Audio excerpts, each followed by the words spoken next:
ISIS militants seizing Iraq's largest dam that puts ISIS in control of major power and water sources. Former UN Ambassador John Bolton joins us. Good evening, sir. And 40,000 people may be on that mountaintop slaughtered. This is the worst. Well, look, we've watched this go on for 2 months. This didn't happen yesterday. ISIS has been moving out, threatening the Kurds, threatening the government of Iraq, threatening the Sunnis in the northwestern part of the country. And now we've got the Kurdish forces, the Peshmerga, apparently breaking very, very close to their own capital, out of ammunition, out of supplies, which they've been begging for from the United States for weeks. And you've got a humanitarian tragedy about to emerge that we're not responding to adequately, all of which calls out not for this discrete action, not for dropping relief supplies or a strike here, a strike, cries out for a strategy. What is in America's national interest? Clearly here it is in preventing ISIS from establishing territorial control and being a threat all around the world. And we have no strategy.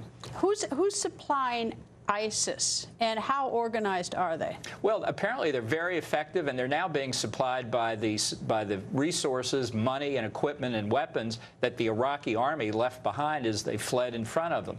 Right now, I think they probably have more capability than the Kurdish forces, and they're demonstrating them. What I was reading today about this dam, which is in very poor shape, and it takes a lot to maintain it. And as Mitchell Prothero just talked about from Urbio, is that is that someone needs to maintain it. It's not even a question of using it almost like a weapon of mass destruction, so to speak, by unleashing everything, but even not taking care of it. It can take out, a 65-foot wall of water. Right, and in control of religious fanatics. Obviously, they would want to keep their own water supply and electricity going. But if they were on the verge of being defeated in a kind of Hitler in the bunker mentality, they might blow the dam, and that 60-foot wall of water would come down. But even if they don't feel that they want to blow it up, I'm not sure they can maintain it. When you hear the description of it, is that it takes a lot of work to maintain this thing. This is a very sort of precarious dam to begin with. Well, and we don't know whether the people who maintain the dam, who work the dam on a daily basis, are still there, or whether they perhaps have fled. But I might just say also on the humanitarian side,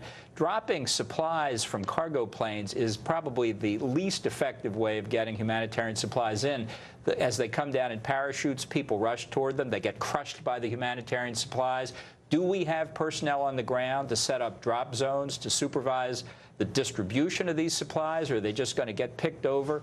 Can we protect the people on the ground? Does anybody have a clue what the White House is doing on this? Did it have to get to this point? No, it didn't. It really didn't have to get to this point where now we have another crisis. This is not a big surprise. This one, anyone looking at saw this coming. This was predictable in 2011 when we pulled all of our troops out.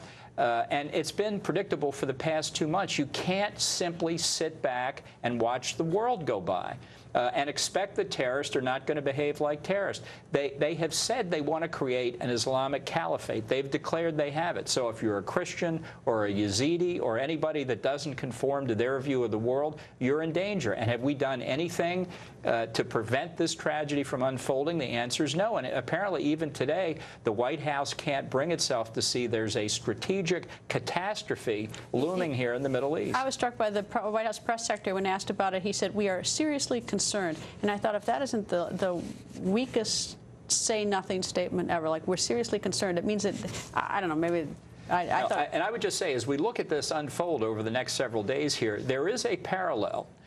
In 1991, after the first Gulf War, when Saddam Hussein tried to repress the Kurds, we set up a protective zone. We protected the Kurds. We got a UN Security Council resolution, 688, that justified it. Where's the multilateral Obama administration today? Ambassador, thank you, sir. Thank you.